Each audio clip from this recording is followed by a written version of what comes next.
अगर आपके पिताजी आपको मारे तो कभी क्रोध में मत होना, बल्कि इतना समझ लेना कि आपके पिताजी ने आपको इस दुनिया में कैसे रहना है और कैसे जीना है ये सिखाया है। और अगर आपके माताजी भी आपको मारे तो अपने माताजी से भी नाराज नहीं होना। जब माँ अपने बेटे के सर पर हाथ रखती है तो वो आशीर्वाद होता है, और जब माँ अपने बेटे को थप्पड़ मारती है तो वो सौभाग्य होता है, सौभाग्य होता है।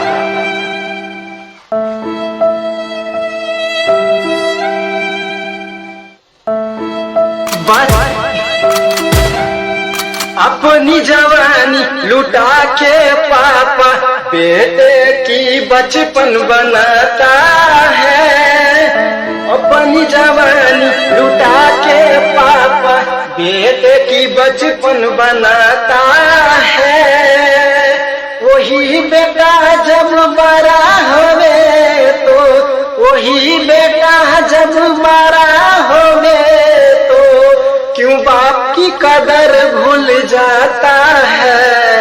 बचपन में बाप अपने बेटा को, बचपन में बाप अपने बेटा को उंगली पकड़ के चलना सिखाता है।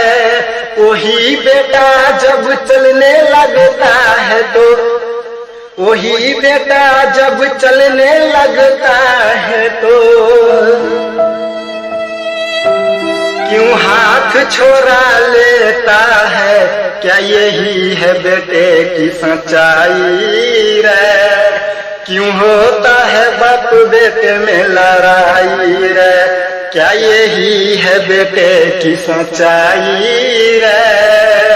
क्यों होता है बाप बेटे में लड़ाई रे। अक्सर ये काम वो बेटा किया करते हैं जिसकी शादी हो गया हो, अपने माँ बाप की प्यार भूलकर अपने बीवी की गुलाम हो जाता है। अपने बीवी की गुलाम हुआ तो हुआ, पर साला साथे साथ अपना सास ससुर का भी गुलाम हो गए। बताओ उन माँ बाप पे क्या बीतता होगा जो माँ ने 9 महीना अपने पेट में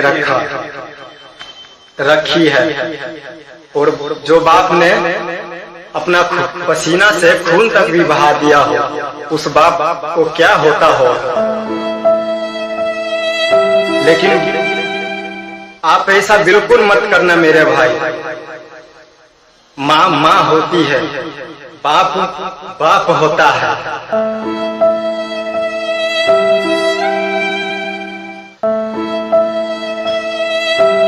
अगर आप 2 भाई हो या 4 भाई तो कभी ये मत सोचना कि माँ तो सिर्फ एक ही भाई को प्यार करती है, एक ही भाई से प्यार करती है, एक ही भाई को चाहती है, एक ही भाई को उसी को सब कुछ देती है।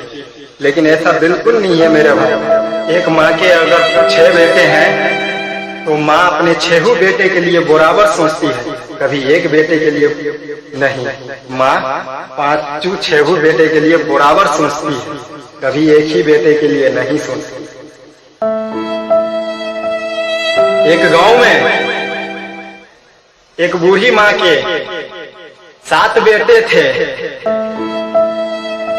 और 7 बेटे में से 6 बेटे की शादी हो गया था, और एक बेटा रह गया था कुमारा। थोड़ा वो मानसिक रूप से डिस्टर्ब था, मतलब कि वो कोई काम का नहीं था। तो माँ ने सारे बेटे को, 5 बेटे को, 6 बेटे को शादी कर दिया था। 6 बेटा अलग हो गया था। 6 बेटा अपना कमा रहा है और अपना बीवी बाल बच्चे के साथ खा रहा है, मौज ले रहा है, लेकिन अपने माँ और अपने पागल भाई के तरफ एक नजर भी नहीं उठा के देखता कि कैसे हैं वो लोग, कैसे है मेरी माँ, कैसी है मेरी माँ, और कैसी है मेरे पागल, कैसा है मेरे पागल भाई। उन लोगों के दिल में थोड़ी सी भी उन दोनों माँ और पागल भाई के लिए जगह नहीं। वही माँ वही अपने पागल बेटे के लिए गांव गांव जाया करती थी और मांग टांग के जो होती थी वो लाती थी और अपने पागल बेटा को पहले खिलाती थी, और जो उनके पागल बेटा से बचता था तो माँ खाती थी। पहले अपने बेटे को खिलाती थी, फिर माँ खुद खाती थी। लेकिन वो उसकी पांचों बेटा जिसकी शादी हो गया था, वो पांचों छेहू बेटे में से एक भी बेटा अपने माँ के तरफ और अपने पागल भाई के तरफ नहीं देखता कि कैसे हैं वो दोनों। इसलिए कहता हूँ मेरे भाई, माँ माँ होती है, बाप बाप होता है।